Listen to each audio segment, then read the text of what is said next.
पूर्णमदः पूर्णमिदं पूर्णात् पूर्णमुदच्यते पूर्णस्य पूर्णमादाय पूर्णमेवावशिष्यते। ॐ शान्तिः शान्तिः शान्तिः।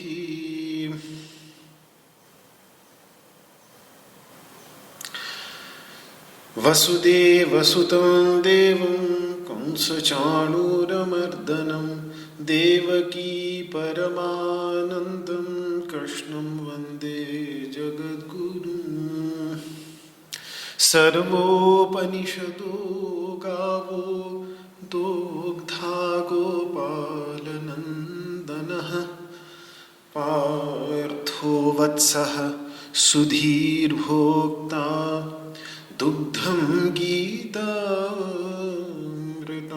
महत्।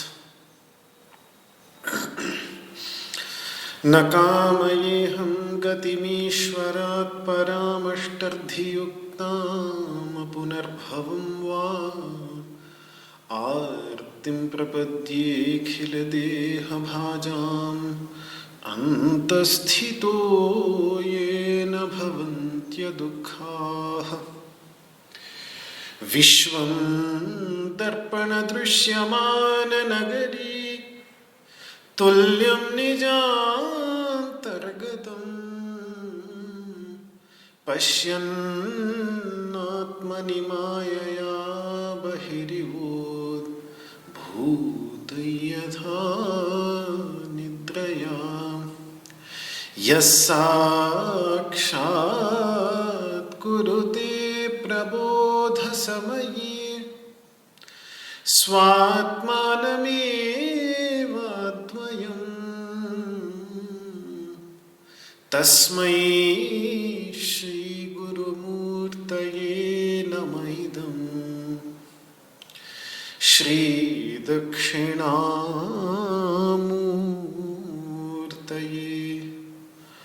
ॐ शान्तिः शान्तिः शान्तिः।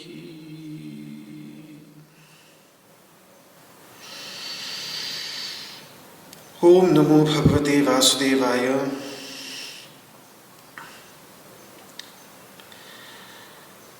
कल सांख्य योग नामक दूसरे अध्याय के 46वें श्लोक पर विचार किया, जिसमें दो प्रकार के अर्थ इस श्लोक के निकलकर सामने आए। एक तो यह अर्थ कि यदि चारों ओर से जल से भरपूर नदी मिल जाए तो छोटी छोटी बावड़ियों का, छोटे छोटे जलाशयों का कोई तात्पर्य नहीं रह जाता, कोई प्रयोजन नहीं रह जाता। इसी प्रकार जो सिद्ध महापुरुष अपने अंतःकरण में जो ब्रह्म तत्व वेदता अपने अंतःकरण में उस अनुभूति जन्य ज्ञान से संपन्न हो गया है, उसके लिए फिर ये ज्ञान के स्रोत वेद में कोई भी प्रयोजन नहीं रह जाता। सिद्ध की दृष्टि से ये अर्थ देखा और ये अर्थ पीछे के श्लोकों के साथ ठीक बैठता है, क्योंकि पीछे भगवान ने पुष्पित वाणी बोलकर वेदवाद में रत रहने वाले सकाम कर्मी वैदिक कर्मकांडियों के विषय में कहा कि व्यवसायत्मिका बुद्धि निश्चयात्मिका बुद्धि वे नहीं प्राप्त कर पाते, और वेद जो कि त्रैगुण्य विषयक हैं, और अर्जुन तुम्हें तो निस्त्रैगुण्य होना है, त्रिगुणातीत होना है। तो वो जो बात भगवान ने कही उस बात के साथ श्लोक के इस अर्थ का ठीक संबंध बैठ जाता है। फिर एक दूसरा अर्थ साधक की दृष्टि से किया कि साधक को जैसे कोई बहुत बड़ी नदी हो, उसमें अपने मतलब के लिए पानी तो बहुत है, बहुत कुछ किया जा सकता है उस जल से, लेकिन एक साधक को स्वयं अपनी साधना की सिद्धि के लिए क्या चाहिए उतना वेद में से ले ले और बाकी छोड़ दे। अर्थात निष्काम कर्म संबंधी जो उपदेश हैं उनका अधिकारी अपने को जानकर उस निष्काम कर्म संबंधी, निष्काम उपासना संबंधी, ज्ञान संबंधी जो उपदेश हैं उपनिषद आदि वैदिक ग्रंथ भागों में, उस पर अपने ध्यान को केंद्रित रखते हुए उसे ले ले, और बाकी जो सकाम कर्म से संबंधित भाग है वो दूसरी प्रकृति वाले जो हैं, तामसिक प्रकृति वाले, उनके लिए छोड़ दे। जो आलस्य प्रमाद से ग्रसित होने के कारण कर्म शुभ कर्म करना ही नहीं चाहते, उनको सकाम भावनाओं से, कामयुक्त भावनाओं से प्रलोभित करके उनके चिरस्वाप में से, उनकी निद्रा में से, उनके आलस्य प्रमाद में से निकाल कर कैसे शुभ कर्म में लगाया जाए, इसके लिए जो वेद ने मार्ग उनके लिए निकाला है वो उनके लिए छोड़ दे। ये दूसरा अर्थ एक साधक की दृष्टि से बनता है इस श्लोक का। दोनों ही अर्थों को अनेक प्रामाणिक भाष्यकारों, टीकाकारों ने स्वीकार किया है। दोनों ही अर्थ को सहारा देने वाले श्लोक शेष महाभारत में प्राप्त होते हैं, और ये जो दूसरा अर्थ है, ये दूसरा अर्थ आगे जो भगवान बात कहने जा रहे हैं उसके साथ अधिक जुड़ता हुआ लगता है, क्योंकि अब भगवान कहेंगे भाई तुम्हारा अधिकार कर्म में है। यानी देखो, वेद में जो निष्काम कर्म जहां बतलाया उतने में तुम्हारा अधिकार है। जो वेद कर्म की बात करते हैं उस वेद के भाग को तुम ले लो, उसमें तुम्हारा अधिकार है। फल का निरूपण करने वाले जो वेद के भाग हैं, जो तामसिक व्यक्तियों को रजोगुण में लगाने के लिए, रजोगुणात्मक कर्म में लगाने के लिए जो फलश्रुतियां वहां पे हैं, उन फलश्रुतियों पे ध्यान मत दो, उनको छोड़ दो। वो तुम्हारा, वो पानी तुमने पीना ही नहीं है, वो दूसरों के लिए, वो जो जिनके लिए है उनके लिए छोड़ दो। अपना मतलब तुम्हारा अर्जुन वेदोक्त कर्म में है। वेद यज्ञ की बात करता है तो मुझे यज्ञ करना है, वेद दान की बात करता है तो मुझे दान देना है, वेद तप की बात करता है तो मुझे तपोमय जीवन व्यतीत करना है। इनसे जिन फलों की प्राप्ति होती है, जिन फलों की प्राप्ति होने की बात वेद कहता है, उन फलों से मुझे मतलब नहीं, तो उसमें मेरा कोई मेरी कोई रुचि नहीं, उधर से मुझे कोई मतलब नहीं, मुझे तो यज्ञ दान और तप से मतलब है, मुझे तो ये करने हैं बस। तो आगे जो बात भगवान कहने जा रहे हैं उसके साथ दूसरा अर्थ अधिक मेल खाता है। मुझे लगता है कि दोनों ही अर्थ बिल्कुल ठीक है प्रसंगानुसार। हम चूंकि साधक हैं, सिद्ध नहीं, तो शायद साधकों की दृष्टि से हम लोगों के लिए अभी नाव पहुंची नहीं है उस पार, तो फिर पहला ही अर्थ ठीक है। जब नाव पल्ली पर पहुंच जाए तो फिर दूसरा अर्थ भी, ज्ञान में दूसरा अर्थ भी रखें, लेकिन जब नाव पार लग जाए,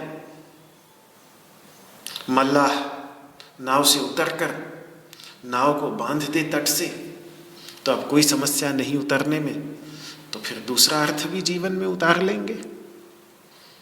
तब अभी तो पहले अर्थ को ही ध्यान में रखना है।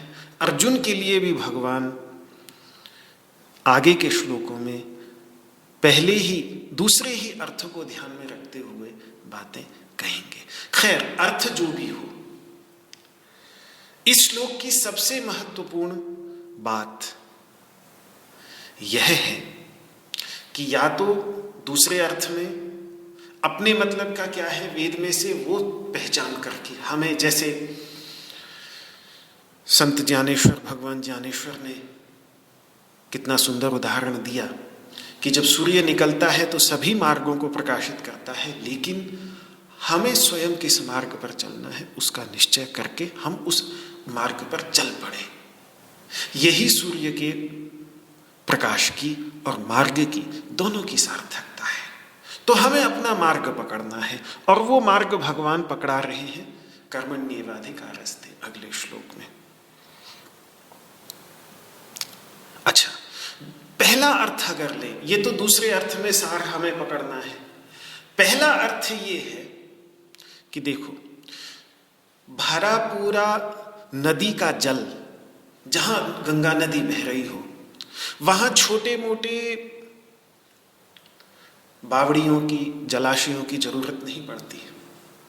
लेकिन भैया जहां नदी नहीं है, अब कोई राजस्थान में किसी भी नदी से दूर रेगिस्तानी इलाकों में, जैसलमेर, जोधपुर वगैरह में निवास कर रहा हो, वहां वो छोटी छोटी बावड़ियों की उपेक्षा करके नदी की आस में पड़ा रहे तो प्यासा मर जाएगा। वहां तो एक ही नदी दिखती है, वो नदी वो है मृगतृष्णिका वाली, बस वो नदी दिख जाए तो दिख जाए, बाकी कोई नदी वहां नहीं दिखने वाली। तो वहां नदी की आस में रहेगा तो फिर मृत्यु सुनिश्चित है, प्यासा मरेगा। तो वहां यह करना है कि जब तक सर्वतः संप्लुतोदक नदी, चारों ओर से जिसमें भरा पूरा जल न हो, ऐसी नदी तब तक नहीं मिलती, तब तक जो जलाशय है वहीं से जितना काम चलता है उतना काम चला ले, जिससे जीवन सुरक्षित रहे, तृष्णा की निवृत्ति हो। महान रेगिस्तान में छोटे से छोटा जलाशय भी जीवन का आधार बन जाता है। और यह शास्त्र ज्ञान से रहित इस संसार रूपी रेगिस्तान में, ये शास्त्र ऐसे ही छोटे बड़े जलाशय हैं। कोई शास्त्र, छोटा जलाशय, बड़े वैदिक शास्त्र और बड़ा जलाशय हो गए। यही फिर रेगिस्तान में ज्ञान का आधार बनकर, ज्ञान की जो एक सहज तृष्णा हमारे अंतर्गत उद्भूत होती है, हमें कई बार पता नहीं होता कि हम क्या चाह रहे हैं। आपने देखा कभी कोई व्यक्ति बहुत बीमार हो, अस्वस्थ हो, या बड़ी उम्र हो जाती है, विचारों में स्पष्टता नहीं रहती, तो चाहते हैं लेकिन उनको पता ही नहीं होता कि क्या चाह रहे हैं। तो उनकी सेवा करने वालों को समझना पड़ता है कि ये वास्तव में क्या चाह रहे हैं, फिर वो उनको देना पड़ता है। तो ऐसे हम संसार में कभी कभी इतने मोहित हो जाते हैं कि हमें पता तक नहीं, पर ये ज्ञान के प्रकाश की तृष्णा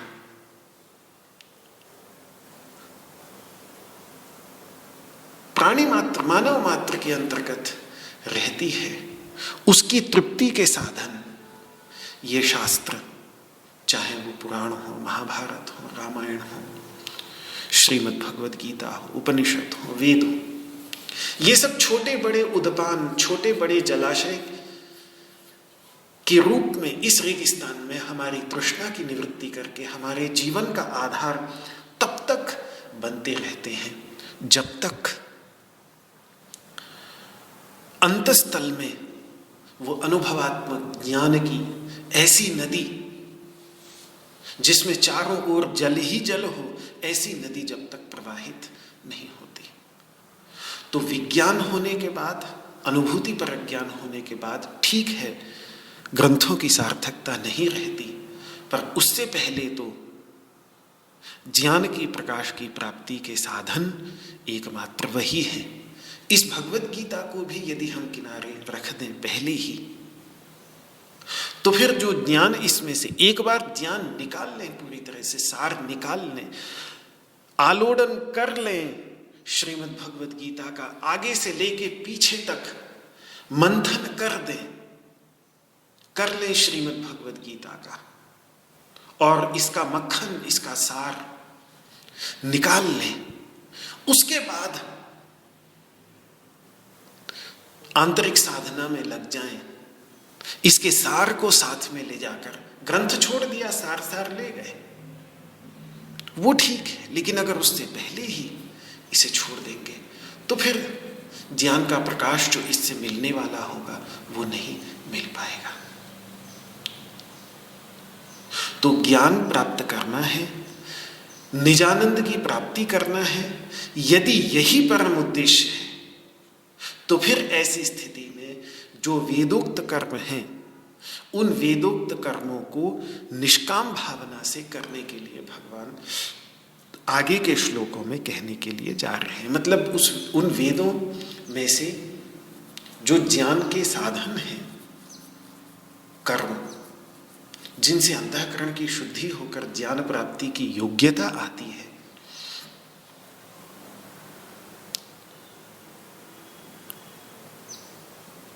उन कर्मों को समत्व भावना से युक्त होकर, समत्व भावना कह लीजिए, निष्काम भावना कह लीजिए, उससे युक्त होकर करने का आदेश भगवान अगले श्लोक में, दूसरे अध्याय के 47वें श्लोक में अर्जुन को देने जा रहे हैं।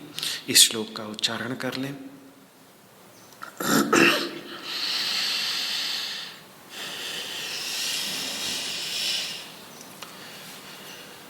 कर्मण्येवाधिकारस्ते मा फलेषु कदाचन मा कर्मफलहेतुर्भूर् मा ते संगोस्त्वकर्मणि। कर्मण्येवाधिकारस्ते मा फलेषु कदाचन मा कर्मफलहेतुर्भूर् मा ते संगोस्त्वकर्मणि। कर्मण्येवाधिकारस्ते मा फलेषु कदाचन मा कर्मफलहेतुर्भूर् मा कर्मफलहेतुर्भूर् मा ते संगोस्त्वकर्मणि।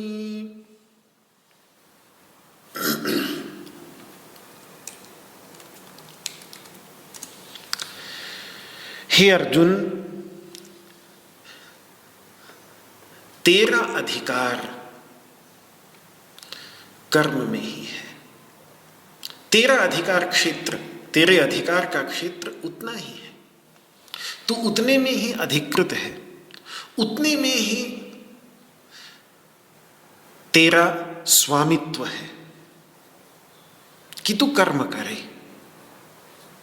कर्म में ही तेरा अधिकार है। एव ही, कर्म में ही का मतलब जैसे ही हम एव का प्रयोग कर देते हैं, ही का प्रयोग कर देते हैं, तो ही का मतलब ये होता है कि कुछ बात है जिसको हम हटाना चाह रहे हैं। जैसे मैं कहूं कि कृपया कल आप ही आए, मतलब आप अपने साथ किसी को लेकर, किसी अन्य को लेकर, पत्नी पुत्र आदि को लेकर ना आए, मित्रों को लेकर ना आए, आप अकेले ही आए। ही, तो जैसे ही लगा दिया, कर्म में ही अधिकार है, तो फिर किस में अधिकार नहीं, वो तुरंत भगवान स्पष्ट कर देते हैं, फल में कभी भी नहीं। फल में अपना स्वामित्व मत समझो, कर्म में अधिकार है, कर्म में तुम्हारा स्वामित्व है, कर्म में तुम अधिकृत हो। अधिकार का अर्थ होता है स्वामित्व, उस पर तुम्हारा स्वामित्व है। करो न करो, भिन्न प्रकार से करो, इसमें तुम्हारा पूर्ण स्वामित्व होना चाहिए, तुम्हारा पूर्ण अधिकार है। लेकिन फल में कोई अधिकार मत रखो, कर्म के फल का हेतु मत बनो, और साथ में ये भी ध्यान रखो कि अकर्म में, ना करने में कहीं आसक्ति ना हो जाए। ये बात भगवान ने इस श्लोक में कही। अब इसको और थोड़ा सा, ते कर्मणि एव अधिकारः, तुम्हारा अधिकार केवल कर्म में ही है, अर्थात तुम्हें कर्म ही करना चाहिए। तुम उस वेद रूप महानदी में से कर्म ले लो, और उन कर्मों के जिन फलों का निरूपण उन वेदों में है, उन फलों को छोड़ दो बस। मा फलेषु कदाचन, उन कर्म के जो फल हैं उन फलों में अधिकार मत रखो, उन फलों में स्वामित्व मत रखो। जब कोई फल हमारी मेहनत का नतीजा होता है तो हम उस पर अपना अधिकार ये कह करके जमाते हैं कि ये मेरी मेहनत का नतीजा है, इसलिए इसका भोग मुझे ही भोगना चाहिए। ये अधिकार जमाना हो गया, ये उस पर अपना स्वामित्व जमाना हो गया कि मैंने इसके लिए मेहनत की है, तो ये मेरा है, ये मेरा ही होना चाहिए। तो अर्जुन को भगवान कहते हैं ऐसा मत करो। उस फल के प्रति जो उस अधिकार की भावना है, उस अपनी अधिकार की उस भावना का तुम परित्याग कर दो। वैसे देखिए, अपने कठोर परिश्रम के फल पर अपना अधिकार जमाने में कुछ भी गलत नहीं है। मैंने मेहनत की है, महीने भर मेहनत की, तो अंत में जो मिला, अपनी मेहनत का परिणाम जो भी सुनिश्चित था, तो वो उस पर मेरा अपना पूर्ण अधिकार है, और इसमें उस पर मैं अपना अधिकार जमाता हूं। तो संसार की दृष्टि से, समाज की दृष्टि से कुछ भी गलत नहीं, बल्कि वो सर्वथा न्यायपूर्ण है, धर्मपूर्ण है, इसमें कोई शक नहीं। किसी भी देश की न्याय व्यवस्था, न्याय प्रणाली का कानून व्यवस्था हमारे इसी अधिकार की रक्षा करने के लिए ही तो बनी होती है कि जो हमने मेहनत करके कमाया है, जिस पर हमारा अधिकार है, उस पर हमारा अधिकार बना रहे, कोई अन्य उसको गलत तरीके से हमसे छीन न ले। इसी के लिए कानून व्यवस्था, इसी के लिए पुलिस व्यवस्था, और बाहर से कोई ऐसा न कर सके इसके लिए सेना की भी व्यवस्था, एक सैन्य की व्यवस्था। ये सब इसी अधिकार, जो ये अधिकार है, इसी अधिकार की रक्षा करने के लिए ही ये सब कुछ बने होते हैं। तो इसमें गलत कुछ नहीं, ये बिल्कुल सही है, पूरी तरह से न्यायपूर्ण है। लेकिन यदि अध्यात्म की साधना पर चलने वाला व्यक्ति आध्यात्मिक विकास चाहता है, आंतरिक पोषण चाहता है, तो उसको उससे आगे की बात सोचनी होगी। क्यों? क्योंकि एक सामान्य सिद्धांत जो पहली ही उपनिषद के पहले ही श्लोक में, पहले ही मंत्र में महर्षि दध्यंग अथर्वण ईशावास्योपनिषद में पहले ही मंत्र में स्पष्ट कर देते हैं कि तेन त्यक्तेन भुंजीथा, त्यागेन पालयेथा। अर्थ ये है कि इस अध्यात्म के मार्ग में अपना पालन पोषण त्याग से होता है। ये बिल्कुल उल्टी सोच है यहाँ अध्यात्म के मार्ग की। संसार में पालन पोषण होता है परिग्रह से। जितना इकट्ठा करते चले जाओ, जितना धन इकट्ठा करते चले जाओ, उतना पालन पोषण करने की क्षमता बढ़ेगी। जितना जानकारी ज्ञान इकट्ठा कर लो, उतना पालन पोषण करने की क्षमता बढ़ेगी। अध्यात्म के मार्ग में ठीक उल्टा है। अध्यात्म के मार्ग में अपरिग्रह है। अध्यात्म के मार्ग में इकट्ठा, बहुत कुछ इकट्ठा करने से आंतरिक पोषण नहीं होता, बाह्य पोषण वैसे होता है। तो हम सोचते हैं शायद आंतरिक पोषण भी वैसे ही होगा, पर आंतरिक पोषण वैसे नहीं होता। आंतरिक पोषण का तरीका उल्टा है। आंतरिक पोषण का तरीका है कि अंदर से घटाते चले जाओ, चाहे वो इकट्ठी की हुई वस्तुओं के साथ तादात्म्य हो, चाहे इकट्ठे किए हुए ज्ञान के साथ में तादात्म्य हो। अंत में चरम वृत्ति तक भी, जो ज्ञान की चरमावस्था है, वो ज्ञान की चरमावस्था भी शेष सभी कर्मों को जलाकर खुद भी शांत हो जानी चाहिए।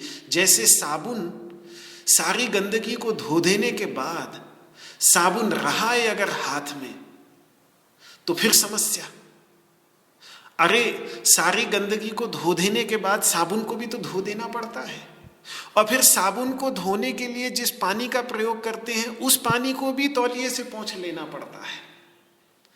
तब जाकर हाथ अपने वास्तविक स्वरूप में अभिव्यक्त होगा। तो ये आंतरिक विकास, आंतरिक पोषण इकट्ठा करने से नहीं, अपितु छुटकारा पाने से होता है। तो न्यायपूर्ण भले ही है अपने फल पर अधिकार जमाना,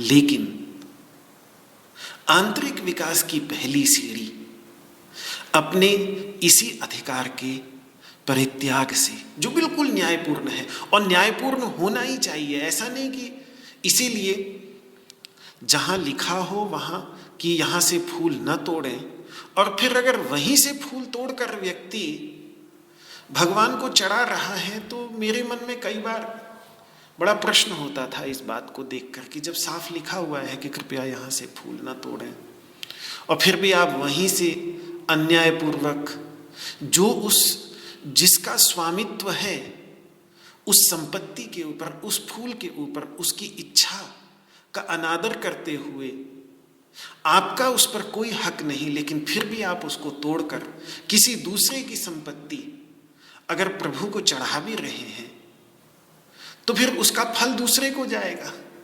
जिसका फूल आपने तोड़ा है उसका फल उसी को जाएगा, अपने को तो नहीं मिलेगा। तो यहां त्याग करना ही उसी का है जो सर्वथा न्यायपूर्वक अपना हो, जो पूरी तरह से अपना हो, जो वास्तव में अपना हो। उसमें जब अधिकार का परित्याग, उस न्यायपूर्ण अधिकार का परित्याग अपने परिश्रम के फल पर जो होता है, उसका जब त्याग करता है व्यक्ति, तब उसके अंतःकरण के अंतर्गत जिस पवित्रता का संचार होता है, ये त्याग की भावना जो धोती है अंतःकरण को, मानो कोई दूध से धोए, मानो कोई बस जैसे कहते हैं दूध का धुला, तो इस प्रकार से बिल्कुल दूध से धो दे अंतःकरण को, वैसा कार्य ये त्याग करता है। और ये तब होता है जब अपने अंदर हम ये विचार उत्पन्न करते हैं कि भले ही ये मेरे कठोर परिश्रम का फल हो, लेकिन उस पर अधिकार है उस परमेश्वर का जो प्राणी मात्र के हृदय में विराजमान है। यही तो भगवद अर्पण है, यही तो श्री कृष्णार्पणमस्तु है। जब भगवान कहते हैं कि यद करोषि यदश्नासि यद जुहोषि ददासियत यद तपस्यसि कौन्तेय तत्कुरुष्व मदर्पणम, जो कर रहा है, जो हवन कर रहा है, जो दान दे रहा है, जो तप कर रहा है, वो सब मेरे प्रति समर्पित कर दे। और ईश्वर कहाँ? प्राणी मात्र के हृदय में ही तो है। ईश्वर सर्वभूतानां हृदयेषु तिष्ठति। तो इस पर मेरा नहीं अपितु प्राणी मात्र के हृदय में विराजमान परमेश्वर का अधिकार है, प्राणी मात्र का अधिकार है। ऐसा समझकर जब उस फल को हम अन्यों के साथ बांटने लगते हैं तो फिर वो भगवद अर्पण हो जाता है। और इस प्रकार का विचार उत्पन्न करने से उस पर जो अपनी सीमित अहंता का, अपने छोटे से अहंकार का हम अधिकार जमा रहे थे, उस अधिकार को हटाकर एक जो बृहत्तर अहंकार है, पहले भी मैं कई बार दो प्रकार के, एक सीमित अहंकार होता है, एक व्यष्टि अहंकार होता है, व्यक्तिगत अहंकार, एक समष्टि अहंकार होता है। व्यक्तिगत अहंकार अपने और पराये का भेद करता है और समष्टि अहंकार सभी को अपने में ही समेटता है।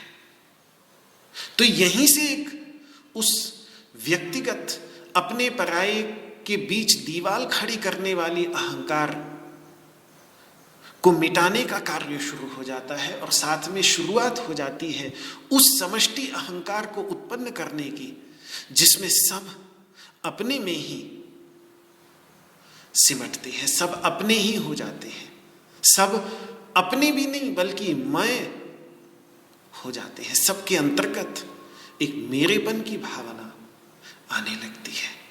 यही भगवद अर्पण है, यही ईश्वर प्रणिधान है, जिसे महामुनि पतंजलि क्रिया योग का तीसरा चरण तपः, स्वाध्याय, सबसे पहले तपोमय जीवन, उसके बाद स्वाध्याय, गीता आदि शास्त्रों का अध्ययन, विचार और अंत में ईश्वर प्रणिधान।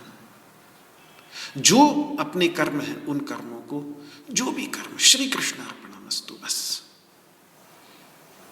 किया और श्री कृष्णार्पणमस्तु। अभी इसका फल भगवान श्री कृष्ण को समर्पित कर दिया। तो ये क्रिया योग का तीसरा चरण कह लीजिए, अष्टांग योग में से नियमों का पांचवा अंग मान लीजिए। दोनों तरीके से भगवान पतंजलि ने इसकी चर्चा की है। तो ये भगवान अब मोक्ष का मार्ग बतला रहे हैं। संसार में प्रवृत्ति मार्ग में अपने कठोर परिश्रम के फल पर अपना अधिकार जमाने में कहीं भी कुछ गलत नहीं, पूरी तरह से धर्म संगत है। अपर धर्म की दृष्टि से उस पर हमारा पूर्ण धर्मानुकूल अधिकार है। लेकिन जिस परधर्म की चर्चा भगवान यहां करने जा रहे हैं, जिस परम श्रेय की चर्चा भगवान यहां पर करने जा रहे हैं, उस परम श्रेय में इस पर अपने अधिकार को जमाने के स्थान पर उस अधिकार को पर अपनी सीमित अहंता का नहीं अपितु समष्टि अहंता का अधिकार जमाने की बात की जाती है। तो भगवान ये मोक्ष का मार्ग बतला रहे हैं। और मोक्ष का मार्ग इसीलिए है कि वास्तव में फल में आसक्ति जो है,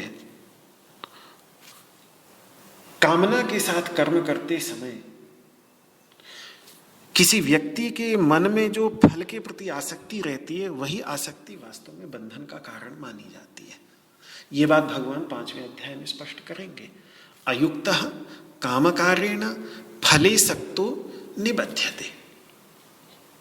असमाहित व्यक्ति, योग युक्त होकर कर्म न करने वाला व्यक्ति, समत्व की भावना से रहित होकर कर्म करने वाला व्यक्ति, कामना से प्रेरित होकर जब करता है, अयुक्तः कामकारेण, कामना से प्रेरित होकर जब वो व्यक्ति वो कर्म करता है, तो फले सक्तः, फल में आसक्त होकर निबध्यते, बंधता चला जाता है। वही 13वें अध्याय में भगवान ने बात कही, कारणम गुण संगोस्य सदसद्यो निजन्मसु। ये जितनी भी अनेकों प्रकार की योनियों में जन्म मृत्यु का चक्र चलता रहता है, इसमें कारण वही है, संग। तो आसक्ति, बंधन का कारण और कुछ नहीं। मतलब हम किसी से बंधे हुए नहीं हैं, हमने अपने आप को बांधा हुआ है आसक्ति के कारण। और इस आसक्ति को कम करने के लिए धीरे धीरे जो पहला अभ्यास भगवान अर्जुन के सामने रख रहे हैं वो है कि जो कर्म कर रहे हो उसको पूर्ण निष्ठा के साथ करो, लेकिन उसके फल में जो एक सहज आसक्ति होती है उस आसक्ति को धीरे धीरे कम करो। नैष्ठिकी शांति, सदा बनी रहने वाली शांति को प्राप्त करने का साधन 5वें अध्याय में यही भगवान कहेंगे। युक्तः समाहित चित्त व्यक्ति, समाहित होकर विचारपूर्ण एकाग्र जीवन व्यतीत करने वाला व्यक्ति कर्म फलम त्यक्त्वा, जब कर्म के फल को छोड़ देता है, कर्म के फल के प्रति आसक्ति नहीं रखता, संग नहीं रखता, तो शांति मापनोति नैष्ठिकी, सदा बनी रहने वाली शांति को प्राप्त कर लेता है। निष्ठा से उत्पन्न होने वाली, उस अवस्था में बने रहने से अंदर से निकलने वाली जो शांति है उस शांति को प्राप्त कर लेता है। फिर बाहर की परिस्थिति का उस पर कोई प्रभाव नहीं पड़ता। ठीक है, अर्जुन को बात समझ में आ गई। उसने कहा कि ठीक है, मैं कर्म करूंगा, फल में आसक्ति नहीं रखूंगा, लेकिन फिर भी मैं फल नहीं चाहूंगा तो भी फल तो होगा ही। कोई भी कर्म निष्फल नहीं जाता।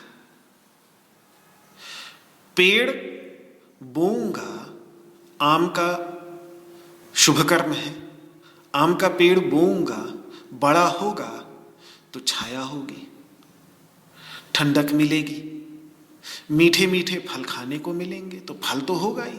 मैं फल चाहूं ना चाहूं, मेरे चाहने से क्या फर्क पड़ता है, फल तो होंगे ही ना। तो भगवान कह रहे हैं हाँ, फल तो लगेंगे, बस तुम उसके हेतु मत बनो। हेतु व्यक्ति तब बनता है जब वो उसकी इच्छा करता है कि मुझे ये प्राप्त फल हो। ठीक है, मेरा काम था पेड़ लगा देना, मैंने पेड़ लगा दिया, अब जब छाया होगी तो मैं भी बैठूंगा और लोग भी बैठेंगे, फल लगेंगे, मैं भी खाऊंगा, पशु पक्षी भी खाएंगे, बंदर भी खाएंगे, आने जाने वाले राहगीर भी खाएंगे, सब खाएंगे, सब मिलकर आनंद उठाएंगे। मैं उस फल का हेतु नहीं बनूंगा, उसकी इच्छा करके। तो एक ये फल हेतु शब्द है जो आगे आने वाला है, ये 2 जगह आएगा यहां। एक तो इसी वाक्य में मा कर्म फल हेतुर्भू, फल हेतु। एक आगे भी आएगा कृपणः फल हेतवः, फल के हेतु जो बनते हैं वो विचारे हैं। इस शब्द का महाभारत में काफी प्रयोग है, अन्य स्थानों में भी प्रयोग है। 3 प्रकार के अर्थ होते हैं इसके, 3 अर्थ हो सकते हैं।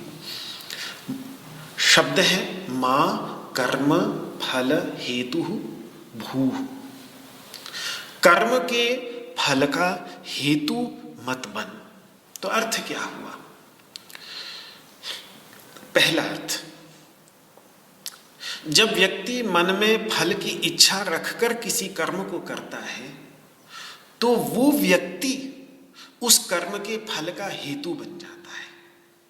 कर्म को रहने दो फल का हेतु, तुम इच्छा करके कर्म के फल के हेतु मत बनो। मतलब फल की इच्छा मत रखो, होगा होगा। तुम कर्म करते समय कर्म करने पर ध्यान दो अर्जुन, उसकी इच्छा का विचार ही मन में मत आने दो।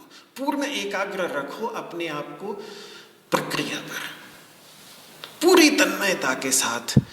पेड़ का बीज बोना है, उसमें रोज नियमित रूप से जल सींचना है, समय आने पर खाद भी डालनी है। अंकुरित होने लगेगा, पौधा निकलेगा तो उसको सुरक्षा भी प्रदान करनी है गाय बैल से, तो उसके चारों ओर बाड़ का भी निर्माण करना है। धीरे धीरे बढ़ेगा तो फिर उस बाड़ को बड़ा भी करना है, समय समय पर जल भी डालना है, खाद भी डालनी है। अपना काम करते रहना है पूरी लगन के साथ।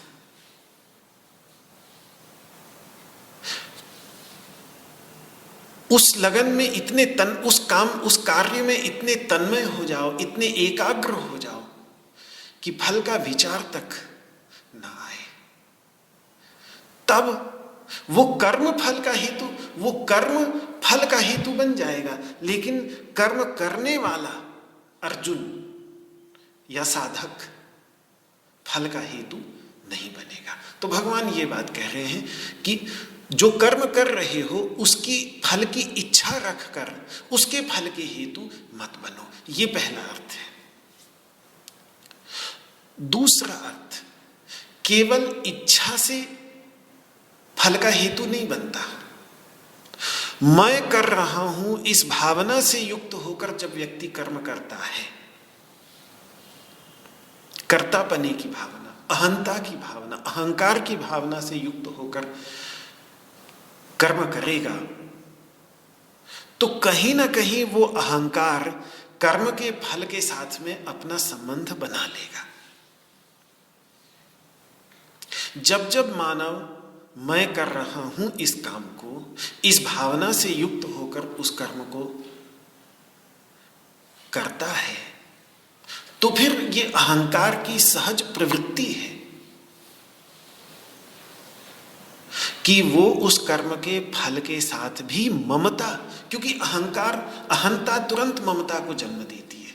जहां अहंता होगी वहां ममता अवश्य होगी, जहां मैंपना होगा वहां मेरापन भी अवश्य होगा, चाहे कितना भी सूक्ष्म क्यों ना हो, चाहे यही क्यों ना हो कि अरे फल तो मेरा था पर मैंने दूसरों को दे दिया, देखो मैं कितना महान हूं। अगर अहंता रखकर, सूक्ष्म अहंता रखकर भी निष्काम कर्म कर देगा और कर्म के फल का परित्याग कर देगा, तो कर्म के फल का परित्याग करके भी उस परित्याग का फल अपने ऊपर ले आएगा। कर्म के फल को तो छोड़ दिया, लेकिन कर्म के फल को छोड़ने का जो फल है उस फल को अपना बना लेगा। समस्या वहीं की वहीं, गोल घूम के वहीं वापस आ गई। इसीलिए महर्षि व्यास अपने प्रिय पुत्र शुकदेव को ये न त्यजसी तत्यजा, जिससे छोड़ते हो उसको भी छोड़ना है। तो जब तक सूक्ष्म अहंता होगी, ये अहंता हमारी, ये जो हमारा अहंकार है, ये इतना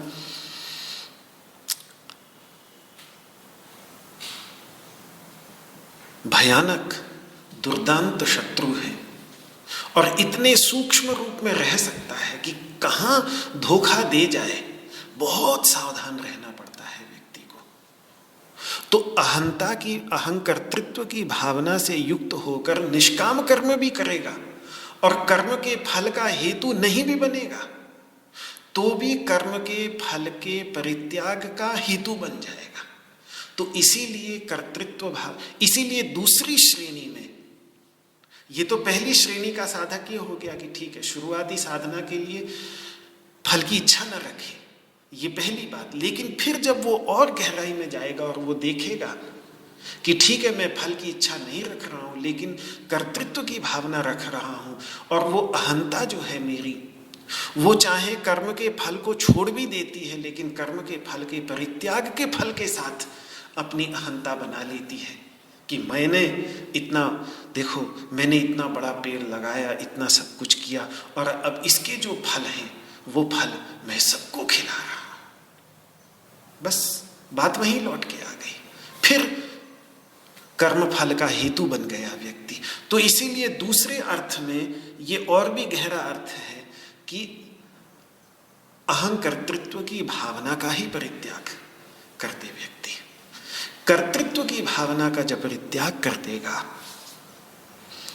तब वो कर्म के फल का हेतु नहीं बनता, फिर बिल्कुल नहीं बनता। इसीलिए इसका एक दूसरी श्रेणी का और जो गहरा अर्थ है वो ये है कि कर्म के फल के हेतु मत बनो, मतलब अपने को कर्म करते समय मैं कर रहा हूं इस भावना का परित्याग करो।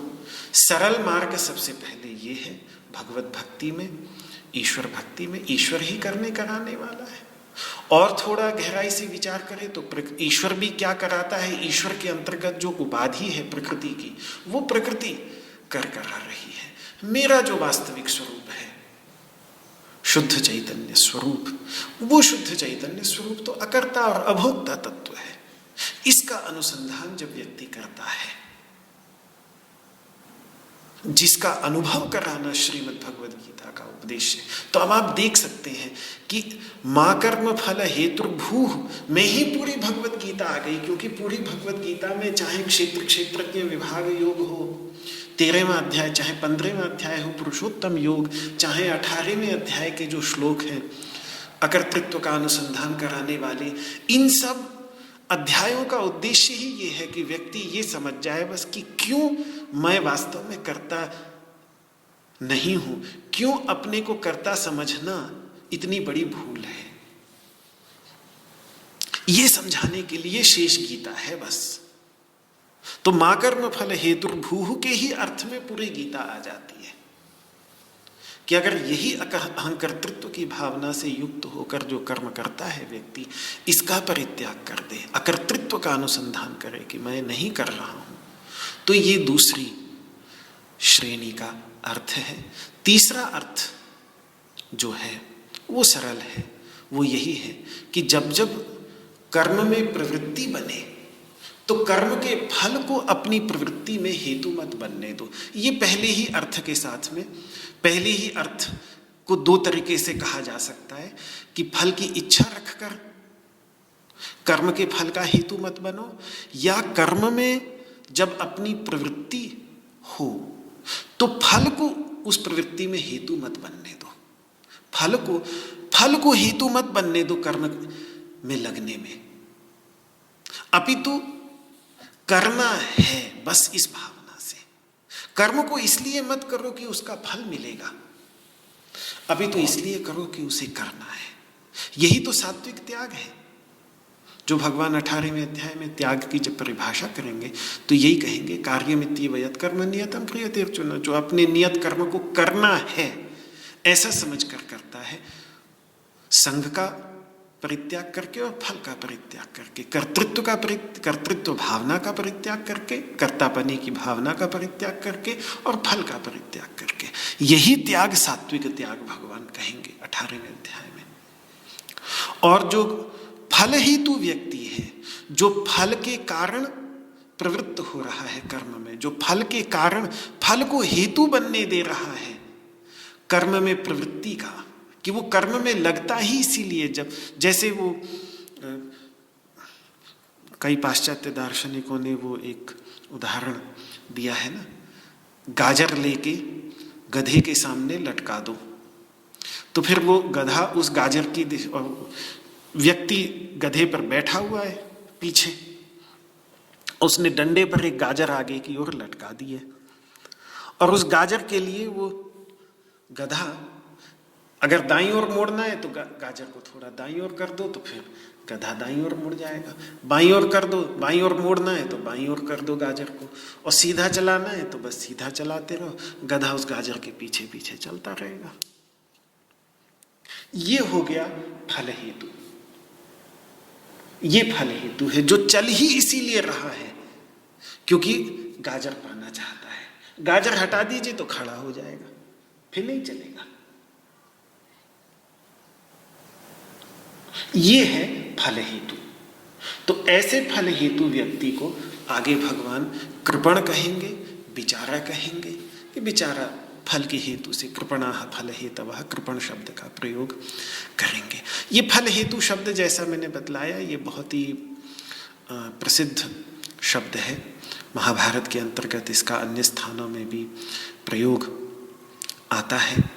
फल की आकांक्षा रखने वालों के लिए, जो फल की आकांक्षा रखते हैं, फल की इच्छा रखते हैं, जिनको सेवा का फल चाहिए, उनके लिए फल हेतवः और फल हेतुकाः, ऐसे उदाहरण महाभारत के अंतर्गत देखने में आते हैं। कई स्थानों पर महाभारत में ऐसे ही मैं देख रहा था थोड़ा, क्योंकि फल हेतु शब्द थोड़ा विचित्र सा शब्द है, अन्यत्र कहीं इसका सामान्यतः प्रयोग नहीं आता है, तो केवल महाभारत के अंतर्गत ही मुझे मिला है ये, और यहाँ गीता में है, ऐसे ही अन्यत्र महाभारत में भी है।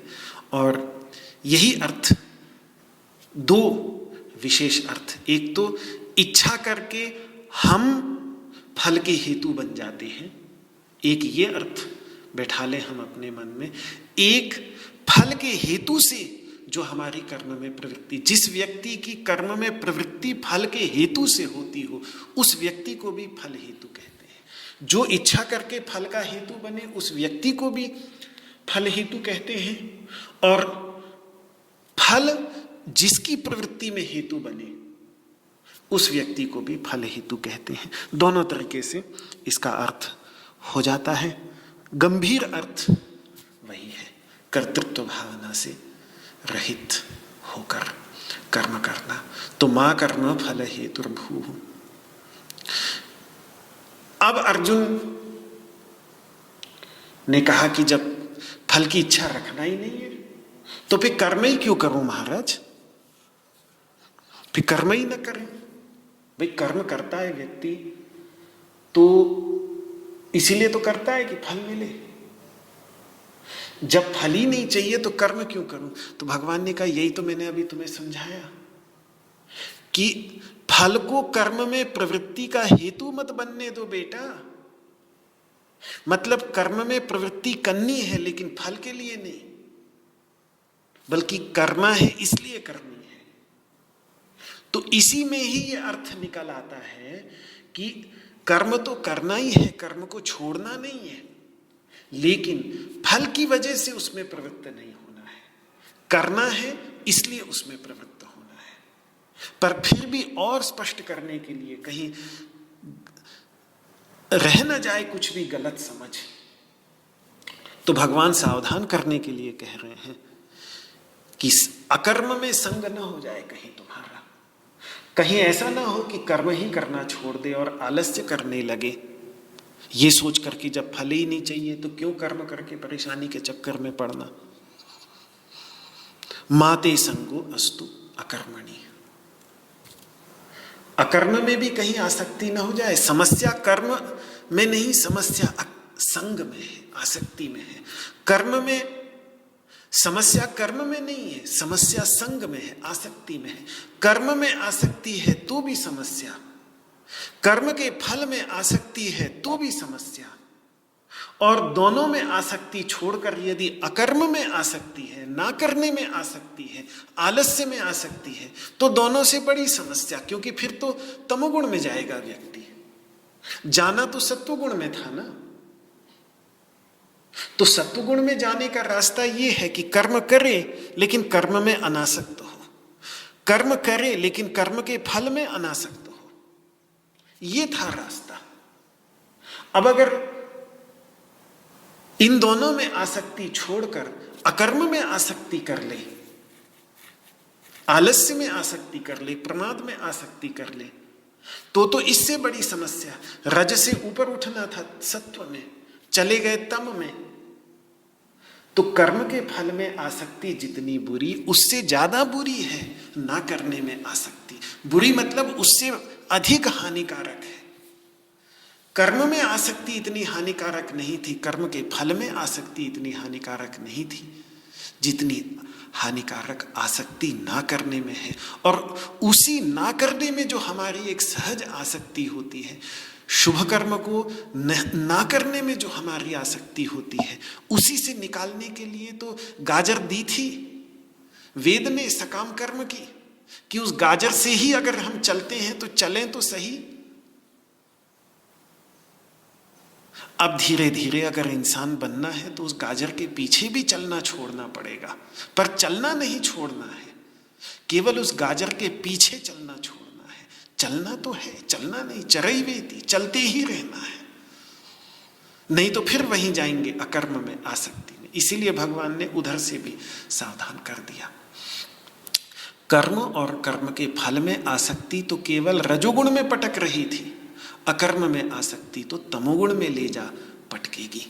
इसीलिए अकर्म में आसक्ति तो कर्म और उसके फल में आसक्ति से भी अधिक हानिकारक हो जाती है। अर्जुन की समस्या यही है। पहले उसके अंतर्गत राज्य प्राप्त करने की इच्छा थी तो वो युद्ध भूमि में आया। जैसे ही अपने मित्र बंधु बांधवों को देखकर उनके खून से सने राज्य में उसका वैराग्य हुआ, गुरुजनों को मारकर प्राप्त होने वाले स्वर्गादि सुख में उसका वैराग्य हुआ तो तुरंत वो अकर्म की ओर जाने लगा। उसने कहा कि भाई जब मुझे राज्य चाहिए नहीं, मुझे स्वर्गादि सुख चाहिए नहीं, तो फिर मैं इसके लिए युद्ध क्यों करूं। ये हमारी सहज प्रवृत्ति होती है। हम पेंडुलम की तरह सहज प्रवृत्ति हमारी होती है रजोगुण और तमोगुण के बीच में। कुछ चाहिए तो रजोगुण में जाएंगे, कुछ नहीं चाहिए तो तमोगुण में जाएंगे। और अर्जुन की वही गति है। जब तक राज्य चाहिए था तब तक 12 साल उसने लगकर अस्त्र शस्त्र इकट्ठे किए, खूब मेहनत करी, इतनी बड़ी सेना इकट्ठी करी, उसको लेकर कुरुक्षेत्र के मैदान में आकर खड़ा हुआ। और जब उसे लगा कि राज्य नहीं चाहिए तो नयोत से ऐसा निर्णय ले लिया। तुरंत उसकी अकर्म में आसक्ति हो गई। उसने कहा कि मैं युद्ध नहीं करूंगा, अब युद्ध किस लिए करूं। और यह निर्णय ऐसा था जो स्वधर्म की हानि करने वाला होने के कारण परम हानिकारक निश्चय है। क्योंकि वो उसे अभी तक तो रजोगुण में था, वापस उसको तमोगुण में पटक देगा, सत्वगुण में नहीं लाएगा। इसीलिए भगवान यहां उसको सावधान कर रहे हैं। ये सीधा उसके नयोत्स्य पर कटाक्ष है। जो अभी अभी उसने बोला है कि नयोत्स्य, उस नयोत्स्य पर भगवान कटाक्ष कर रहे हैं कि नयोत्स्य इति गोविंदम उक्त्वा तूष्णीम बभूव। फिर चुप हो गया। ये मौन ध्यान का मौन नहीं है, ये मौन सात्विक अवस्था का मौन नहीं है, ये मौन मनन निधिध्यासन के उपरांत होने वाला अनुभूति की गहराइयों में पहुंचेगा हुए का मौन नहीं है। इसीलिए भगवान और गीता मौन शब्द का प्रयोग नहीं कर रही है, बल्कि तूष्णीम भाव शब्द का प्रयोग कर रही है। चुप हो जाना, बस चुप हो गया। ये तमोगुण का मौन है, ये तमोगुण की चुप्पी है, ये तमोगुण की शांति है। ये वो शांति है जो हमें हर रात नींद में मिलती है। ये वो शांति नहीं जो हिमालय की गुफाओं में बैठकर बड़े बड़े योगियों को ध्यानस्थ होकर प्राप्त होती है। ये वो शांति नहीं, ये वो शांति है जो हम रात को बिस्तर में पड़कर बेहोश होकर जिस शांति का अनुभव करते हैं। ये वो शांति है, ये वो चुप्पी है। इस चुप्पी से तो निकालने के लिए सकाम कर्म था ही। अब उस सकाम कर्म से ऊपर उठना है तो कहीं वापस उस चुप्पी में न गिर पड़े, उस प्रमाद में न गिर पड़े, वहां से भी अपने आप को बचाना है। इसीलिए भगवान सावधान कर रहे हैं, माते संगो अस्तु अकर्मणि, अकर्म में भी आसक्ति ना हो। तो देखिए, आसक्तियों में भी कुछ आसक्तियां हानिकारक होती हैं, कुछ आसक्तियां अधिक हानिकारक होती हैं, कुछ आसक्तियां कम हानिकारक होती हैं, कुछ आसक्तियां लाभदायक होती हैं। और इस प्रकार के संग की, इस प्रकार की आसक्तियों की चर्चा 14वें अध्याय में भगवान करेंगे, जिसमें वो कहेंगे कि तमोगुण आसक्ति उत्पन्न करता है प्रमाद, आलस्य और निद्रा में। इनमें आसक्ति उत्पन्न करके बांधता है। तो ये सबसे भयानक, क्योंकि ये बिल्कुल अज्ञान के अंधकार की ओर मोहित कर देने वाली, मोहनम सर्वदेहिना, मोहित कर देने वाली आसक्ति है ये तमोगुण की, जो प्रमाद, आलस्य, निद्रा के साथ बांधती है।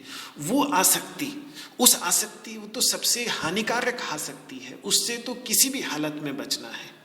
फिर उससे कम हानिकारक आसक्ति है कर्म से आसक्ति, कर्म के फल से आसक्ति, तृष्णा के कारण। ये रजोगुणी आसक्ति है। तृष्णा संगसम, रजो रागात्मकम विद्धि तृष्णा संगसम उद्भवम कर्म संगेन तन्निबध्नाति कौन्तेय कर्म संगेन देहिना। ये बंधन का कारण बनती है। लेकिन ये आसक्ति भी अच्छी है अगर ये हमें तमोगुण की आसक्ति से मुक्त कराए, प्रमाद, आलस्य, निद्रा की आसक्ति से मुक्त कराए, तो उतने अंश में ये आसक्ति काम की है। इसलिए मैं इसको कम हानिकारक कहूंगा, उसकी अपेक्षाकृत कम हानिकारक है। इसका सहारा लेकर हम उससे निकल सकते हैं। अंत में बंधन का कारण तो ये भी बनती है। इसलिए फिर इससे भी ऊपर उठने के लिए सत्वगुण की आसक्ति, यह लाभकारी आसक्ति है। ज्ञान के प्रति आसक्ति, ज्ञान के प्रकाश के प्रति आसक्ति, ज्ञान और ध्यान में जो सुख, शांति, आनंद मिलता है उसके प्रति आसक्ति। ये कर्म और कर्म के फल के प्रति आसक्ति से बचाती है, इसलिए ये लाभकारी आसक्ति है। लेकिन अंत में तो बंधन का कारण तो ये भी, फिर वही बात कि सोने की हथकड़ी हो चाहे लोहे की, काम तो बांधने का करेगी। तो ज्ञान में आसक्ति भी है तो आसक्ति फिर अंत में बहुत ही सूक्ष्म बंधन पैदा करेगी, लेकिन बंधन तो पैदा करेगी। अब इससे भी मुक्त होना है तो फिर वो जो जिस मार्ग पर भगवान ले जाना चाहते हैं, निस्त्रैगुण्यो भवार्जुन, वेद यहां तक ले जा सकता था कर्मकांड परक। इसके बाद उपासना कांड और ज्ञान कांड में वेद जो है, आध्यात्मिक अर्थ जो है वेद का, वो हमको गुणातीत अवस्था में, त्रिगुणातीत अवस्था में ले जाने का काम करता है। जो दायित्व अर्जुन को जहां ले जाने का दायित्व भगवान श्री कृष्ण ने अपने ऊपर लिया है, पर इसका मार्ग इसी से होके जाता है कि व्यक्ति कर्म करता रहे जिससे प्रमाद आलस्य में न गिर पड़े, और कर्म करते हुए ही कर्म में अनासक्त होकर, कर्म के फल में अनासक्त होकर उससे ऊपर उठे व्यक्ति, यही एक साधन है, यही एक मार्ग है जिसका निरूपण भगवान गीता के अंतर्गत प्रत्येक श्लोक में, प्रत्येक अध्याय के प्रत्येक श्लोक में भगवान अंततः इसी एक साधन का ही निरूपण कर रहे हैं। आगे और भी विचार है, क्या नहीं करना है वो भगवान ने बतला दिया 47वें श्लोक में। फल में अधिकार नहीं है, फल को अपनी प्रवृत्ति का हेतु मत बनने देना अर्जुन, अकर्म में आसक्ति मत होने देना अर्जुन। क्या नहीं करना है ये बतला दिया, अब करना क्या है भाई? नहीं करना है वो तो समझ में आ गया, अब करना क्या है ये बताओ। तो ये बताएंगे भगवान 48वें श्लोक में। क्या नहीं करना है वो बता दिया 47वें में, करना क्या है वो बतलाएंगे 48वें श्लोक में, जिसका विचार मैं आपके सामने कल प्रस्तुत करूंगा। आज इस वाक पुष्पांजलि को भगवान श्री कृष्ण के श्री चरणों में समर्पित करता हूं।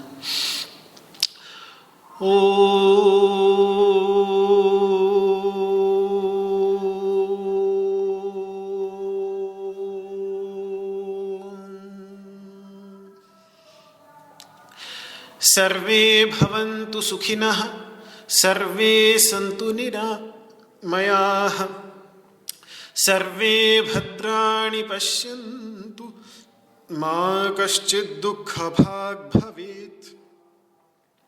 ओम शांति शांति शांति। न त्वहं कामये राज्यं न स्वर्गं न पुनर्भवं, कामये दुःखतप्तानां प्राणिनामार्तिनाशनम्। श्री कृष्णार्पणमस्तु। आपको मेरा हाथ जोड़ करके प्रणाम।